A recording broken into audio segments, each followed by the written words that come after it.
The pine branches bent low under fresh snow as Margaret walked, her daughter's small hand tucked firmly in her own. 6-year-old Emma said nothing, though her breath came quick in the bitter air.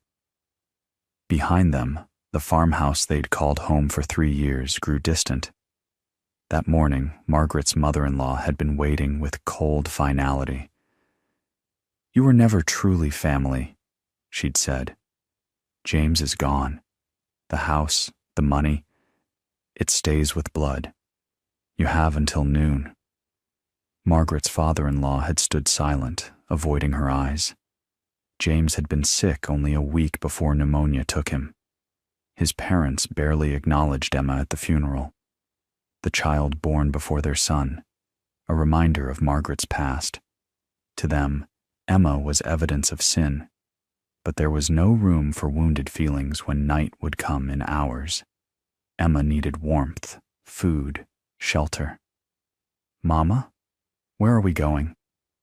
Emma's voice was small but steady. "Somewhere safe, somewhere warm." Margaret remembered the cave from years before. She'd found it while gathering mushrooms, noticed steam rising from stones near a rocky outcrop. Inside, warmth poured from deep in the earth, turning the cave entrance into a temperate haven even in winter. It had been her secret place during difficult times. Now it was their only hope. After 2 hours of walking, the Hendersons' cabin appeared. Mrs. Henderson opened the door, sympathy on her face. "Margaret, dear, we heard what happened." "We need," Margaret began, but Mrs. Henderson shook her head sadly.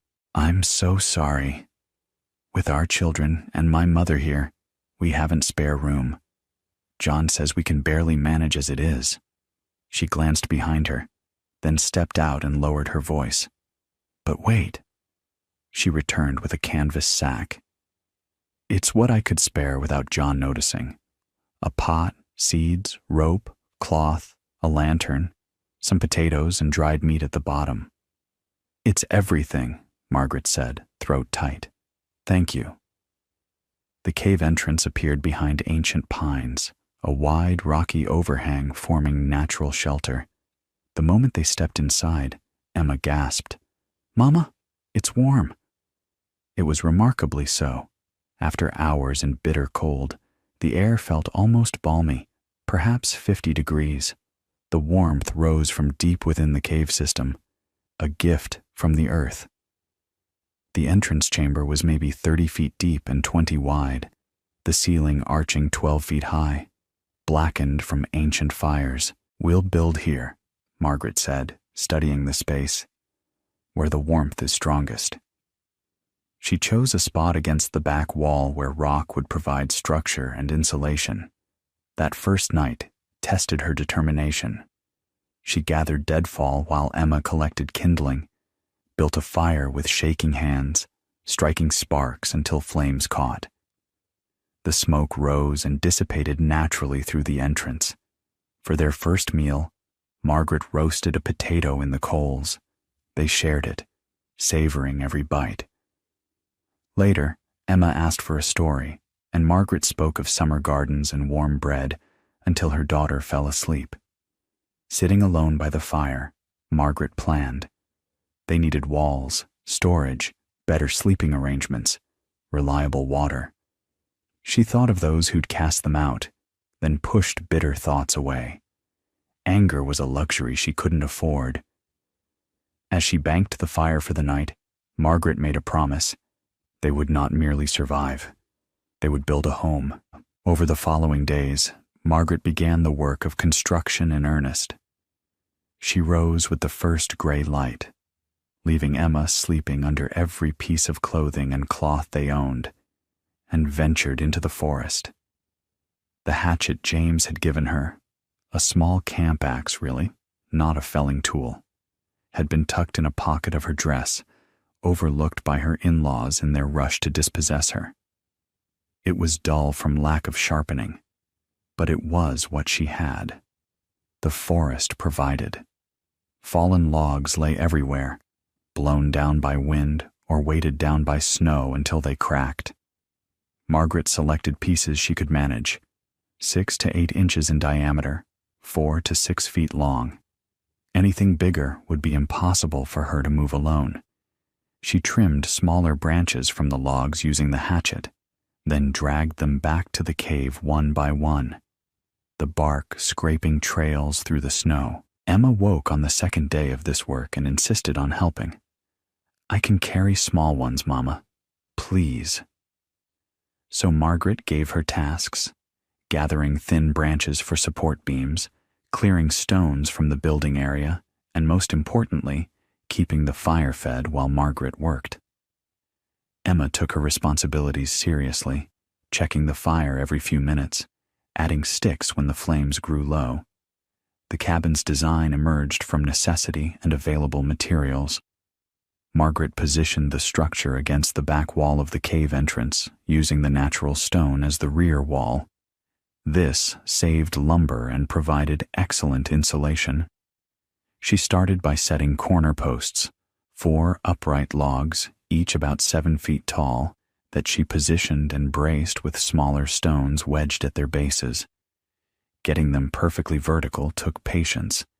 She used a weighted string as a plumb line, adjusting and readjusting until the posts stood straight.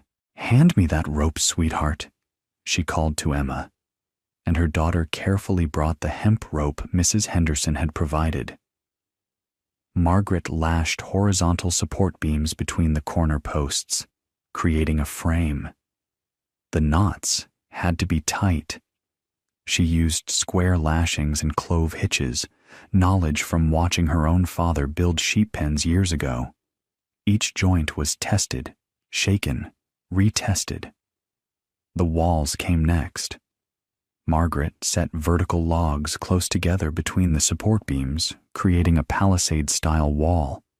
Each log was different, some straight, some curved, some thick, some thin. She worked with what she had, fitting them together like puzzle pieces, placing wider logs at the bottom for stability. Emma helped by holding boards steady while Margaret lashed them in place, and by passing tools and rope when Margaret's hands were full.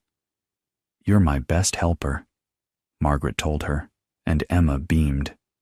The gaps between logs were the next challenge. Wind could cut through the smallest cracks, stealing their precious warmth. Margaret gathered mud from a spot inside the cave where the ground warmth had kept it soft. She mixed it with dry grass, creating a primitive mortar.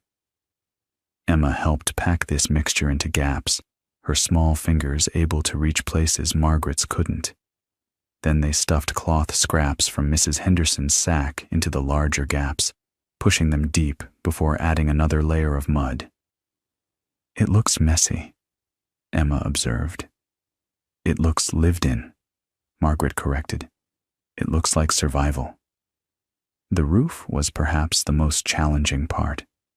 Margaret created a slanted surface using overlapping pieces of bark she'd peeled from fallen logs, layering them like shingles from bottom to top so water would run off. She weighted the bark down with smaller branches lashed across them, creating a grid that held everything in place. The roof sloped back against the cave ceiling itself, using the natural rock as the final barrier against the elements. For the door, Margaret built a simple frame and wove branches between vertical supports, creating a wattle barrier. It wasn't beautiful, but it could be propped closed to hold in heat or opened to allow airflow. A piece of leather she'd cut from her own belt served as a crude hinge. The cabin took shape slowly, hour by hour, day by day. Margaret's hands blistered, then calloused. Her back ached from bending and lifting. But the structure grew. 4 walls, a roof, a doorway, a haven. Inside was barely 10 feet square, but it was enclosed, insulated, and positioned to capture the cave's warmth. Emma helped mortar the final gaps, patting the mud mixture smooth with a flat stone.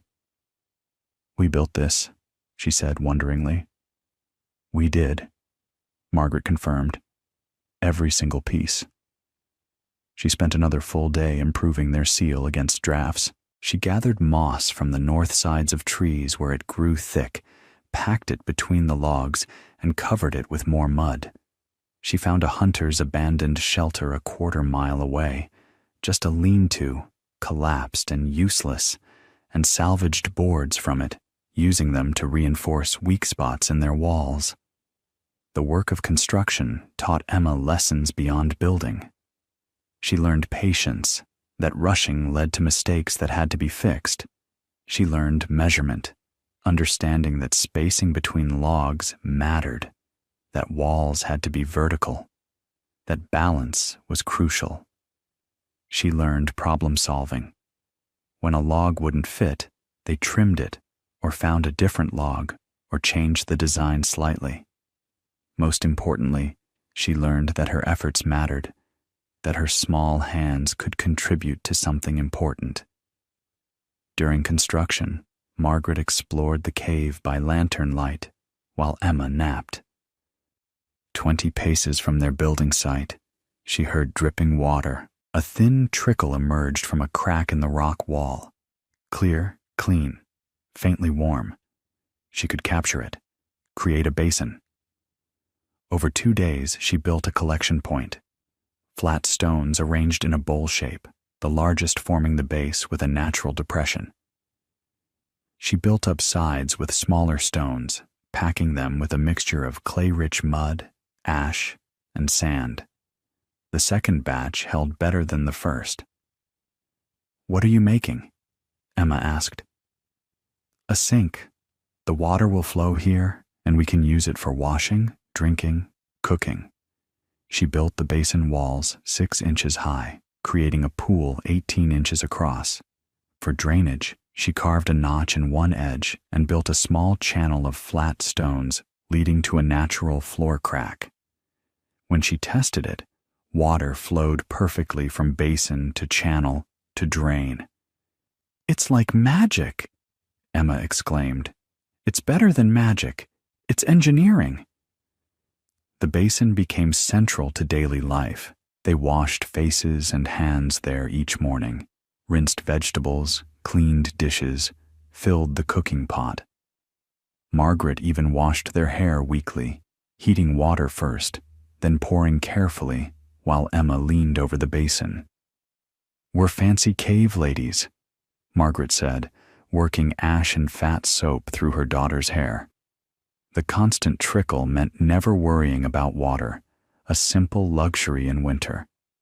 With water secured and shelter built, Margaret turned her attention to food. The seeds from Mrs. Henderson were precious beyond measure, a packet of lettuce seeds, another of spinach, and what appeared to be turnip or radish greens. In winter, with no store and no money, these seeds represented life itself.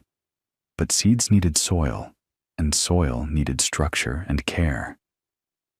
Margaret had noticed during her forest trips that beneath the snow and fallen pine needles, the earth was rich and dark, years of decomposed organic matter creating a nutrient-dense growing medium. This was what she needed. She just had to get it to the cave. She built the raised bed frames first. The collapsed hunter's shelter had yielded rough boards, weathered but still serviceable. Margaret selected the sturdiest pieces and constructed 2 rectangular boxes, each about 3 feet by 4 feet and 10 inches deep. She used spare rope to lash the corners tight, then braced them with stakes driven into the ground. "Why boxes, Mama?" Emma asked. "Because boxes hold the soil up where it's easier to work with," Margaret explained. "And they keep the growing area warm, warmer than the ground itself. The wood holds heat from the cave, and that helps the plants grow even in winter." She positioned the beds carefully, near the cave entrance where natural light filtered in strongest, but far enough inside that drafts wouldn't freeze the plants. The warm air from deeper in the cave would circulate around the beds, and the filtered light would provide enough energy for leafy greens to grow. Then came the hard work, gathering soil. Margaret took the canvas sack and Emma's smaller cloth bag and headed into the forest. She found spots where the cave's warmth had seeped out through the ground, making the earth workable. She dug carefully, scooping the dark, crumbly soil into the sacks. "Why is it black?" Emma asked. "Because it's full of old leaves and rotted wood," Margaret said. "Trees drop their needles and leaves every year, and they fall to the ground and rot. That rotting makes food for new plants. It's like the forest eating itself and making itself stronger." Each trip to collect soil was exhausting. The sacks were heavy, the forest floor uneven, the weather unpredictable. Margaret made perhaps 20 trips over 3 days, with Emma helping to carry the smaller bag when it wasn't too heavy. They hauled the soil back to the cave, dumping it into the wooden frames a little at a time. But soil alone wasn't enough. Margaret had learned years ago that good garden soil needed texture and nutrients. She mixed in wood ash from their fire. Not too much, but enough to add minerals and balance acidity. She added crushed leaves, bits of grass, even their own compostable scraps. The skins from the few potatoes they'd eaten, spoiled plant matter, anything that would break down and enrich the soil. She used her hands to mix everything thoroughly, breaking up clumps, working the amendments into the earth until the whole bed had a consistent texture. Dark, loose, slightly crumbly, rich with potential. Emma helped, her small hands patting and mixing, learning by doing. When both beds were filled, a back-breaking week of work, Margaret let them sit for 2 days, allowing the soil to settle and warm. She watered them lightly from bowls filled at the spring basin, letting the moisture seep through the soil layers. She turned the soil again, fluffing it up, making sure air could reach all the way to the bottom of the beds. Finally, it was time to plant. Margaret opened the seed packet with trembling fingers. Inside were perhaps 24 tiny seeds, each one a promise. She'd planted gardens before, but never one where failure meant going hungry. She showed Emma how to prepare the bed. Using a straight stick, they drew shallow furrows in the soil, each one perhaps half an inch deep, running the length of the bed. The furrows were spaced 4 inches apart, giving the plants room to grow without crowding. "Now watch," Margaret said. She placed seeds in Emma's palm, 3 of them. "We want to space them about this far apart. See? About 2 inches. That way, each plant has enough room for its roots and leaves." Emma concentrated fiercely, placing each seed with care. Margaret followed behind, gently brushing soil over the planted seeds, not burying them too deep, just enough to cover them and keep them moist. They planted lettuce in one bed, spacing the seeds precisely, checking and double-checking their work. In the second bed, they planted spinach along one side and the greens along the other, creating sections within the frame. When all the seeds were planted, Margaret showed Emma how to water properly. "Not too much. We don't want to wash the seeds away or drown them. Just enough to keep the soil moist, like a wrung-out cloth." They used a shallow wooden bowl, dipping it in the spring basin and carrying it carefully to the beds. Margaret let water trickle from the bowl onto the soil surface, moving slowly across each section. The soil darkened as it absorbed moisture, turning from light brown to deep chocolate. "Now we wait," Margaret said, "and we watch, and we water carefully every day, and we hope." The first sprouts appeared on the 5th day. Margaret was checking the beds in the morning, as had become her routine, when she saw them. Tiny green shoots pushing up through the dark soil, reaching for the light. She called Emma over, her voice catching with emotion. Look what we made." Emma peered close, her eyes going wide. "They're alive." "They are. We planted them, and they grew. We made food from seeds and soil and water. Over the following days, more sprouts appeared. Margaret tended them with obsessive care, checking twice daily, adjusting their position slightly to catch better light, watering in the morning when the cave air was coolest. She learned to read the plants. If leaves drooped, they needed water. If they yellowed, perhaps too much water or not enough light. Some seedlings were weak, growing spindly and pale. Margaret made a hard choice and thinned them, pulling out the weakest plants to give the strong ones more resources. It hurt to destroy even failed plants, but it was necessary. Emma cried the first time she saw her mother pull a seedling. But it was growing. It was, but not well enough, Margaret explained gently. If we leave all the weak ones, they take food and water from the strong ones, and then nothing grows well. This way, we save the best plants and give them the best chance. It's not cruel. It's practical. Emma learned to identify which plants to thin, developing an eye for healthy growth versus struggling survival. She learned to check the soil moisture by pressing her finger into it. Dry soil meant water time. Damp soil meant wait. She learned that plants near the cave entrance grew faster, but needed more water, while plants toward the back grew slower, but steadier. The garden became Emma's pride and responsibility. Each morning, she reported to her mother on the state of the beds. The lettuce on the left side is getting big leaves. The spinach has 6 new plants. One of the greens is looking droopy. Should we water it?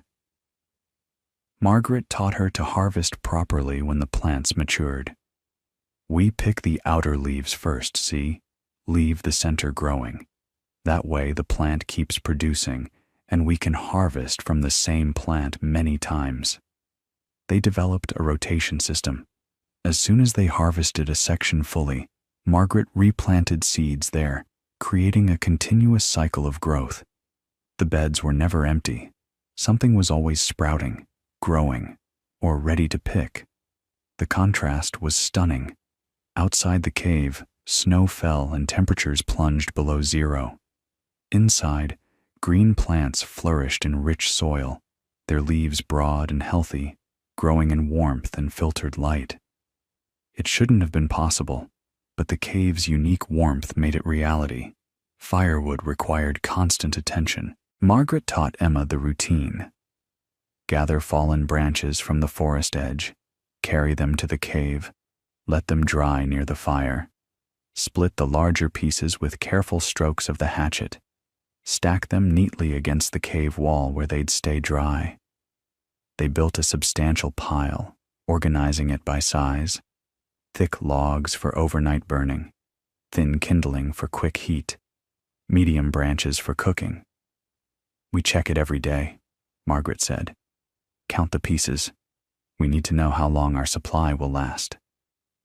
Emma learned to stack properly, alternating directions to keep the pile stable. She learned which wood burned hot and which smoked too much. She learned to keep the lantern filled with precious rendered fat Mrs. Henderson had included, and to place it where it would light their work without risk of fire. Inside the cabin, Margaret created order from necessity. Wooden pegs driven into log walls held rope, netting, bundles of dried herbs she'd gathered before the snow grew too deep. The Hendersons' pot hung from a hook over their hearth, a circle of stones Margaret had carefully constructed inside the cabin, positioned so smoke would rise and escape through gaps in the roof and out the cave mouth. Rough shelves held their few possessions: Emma's spare dress, Margaret's sewing supplies, plates carved from wood, cups, jars for storing foraged goods. The bed was a platform of logs covered with pine boughs and the cloth scraps, topped with every blanket and spare clothing they owned.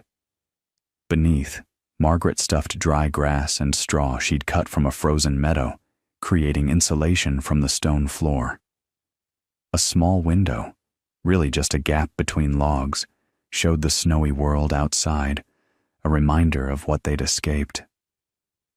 Margaret hung a cloth over it at night to hold in warmth. The spring basin became central to their daily life. Margaret showed Emma how to wash her hands properly, how to rinse vegetables from the garden, how to clean their wooden dishes with sand and water. They filled their cooking pot there each evening. Margaret even managed to wash their hair once a week, heating water over the fire and pouring it carefully while Emma leaned over the basin. "It feels fancy," Emma said, giggling as warm water ran through her hair. "We're fancy cave ladies," Margaret agreed, working her daughter's hair into a lather with a sliver of soap she'd made from wood ash and saved fat. Cooking became a careful science. They roasted potatoes in the coals, boiled greens from the garden, made thin soups stretched with wild onions Margaret dug from beneath the snow. The dried meat was rationed, a tiny piece each evening, for strength and salt. Margaret saved scraps, composted peels, wasted nothing. She taught Emma to bank the fire at night, covering the coals with ash to slow their burning, ensuring they'd have embers to restart the flame in the morning. They warmed flat stones by the fire before bed, wrapped them in cloth, and tucked them under the blankets for extra heat. The cabin, small and well sealed, held warmth through the night. Mornings followed a rhythm. Margaret rose first, stirred the fire to life, and set water to boil. Emma woke to warmth and weak tea sweetened with wild mint. They checked the garden together, Emma calling out observations while Margaret made notes in her mind. They tidied the cabin, swept the floor with a broom Margaret had fashioned from bound twigs, organized their supplies. Afternoons were for work, gathering firewood, improving their shelter, foraging when weather permitted, tending the garden, repairing tools, sewing torn clothes. Margaret taught Emma skills as they worked, how to tie proper knots, how to judge if wood was dry enough to burn, how to tell edible plants from poisonous ones. Evenings were for stories. Sitting by the fire, bellies full of simple food, they talked of better days ahead. Margaret told Emma about her own childhood, about spring planting and summer harvests, about the way sunflowers turned to follow the light. Emma shared her thoughts, hopes for the garden, dreams of the day they'd have a real house again, questions about everything. "Will we always live here, Mama?" "For now," Margaret said. "Until spring, certainly. Maybe longer. We're safe here. We have water, warmth, food growing. That's more than many people have." "I like it here," Emma said thoughtfully. "It's cozy." And it was. Despite their poverty, despite the betrayal that had sent them here, despite the winter raging outside, they had created something good. The cave home was warm, organized, productive. The raised beds flourished with dark greens, their leaves broad and healthy. The woodpile stood tall and neat. The spring basin ran clear and constant. The cabin, rough but sturdy, kept them safe and dry. One evening, Margaret harvested their first full meal from the garden, enough greens for a proper salad, mixed with wild plants and a precious potato cut into thin slices. They ate slowly, savoring every bite. "We grew this, Mama," Emma said, wonder in her voice. "We did," Margaret agreed, "with our own hands, with dirt and water and care. The grandparents said we had nothing." Margaret paused, then spoke carefully. "They were wrong. We have everything that matters. We have each other. We have skills. We have this place. We have the kindness of good people like Mrs. Henderson. And we have ourselves, our strength, our knowledge, our determination."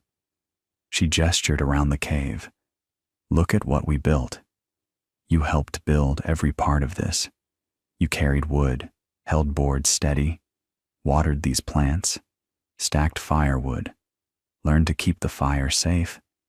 You're 6 years old, and you know how to survive winter." Emma sat straighter, pride glowing in her small face. As weeks passed, their home grew more refined. Margaret built a proper work table outside the cabin door, using it for food preparation and tool maintenance. She hung netting from the cave ceiling to dry herbs and store lightweight items. She organized their baskets and sacks by contents, one for potatoes, one for gathered greens, one for tools, one for cloth scraps and sewing supplies. The garden expanded. Margaret planted new sections as the first greens matured, creating a rotation that ensured constant production. She experimented with spacing, with watering schedules, with positioning plants to catch the best light. Emma learned to identify which plants were ready to harvest, which needed more time, which were bolting and should be pulled. They developed efficiency born of necessity.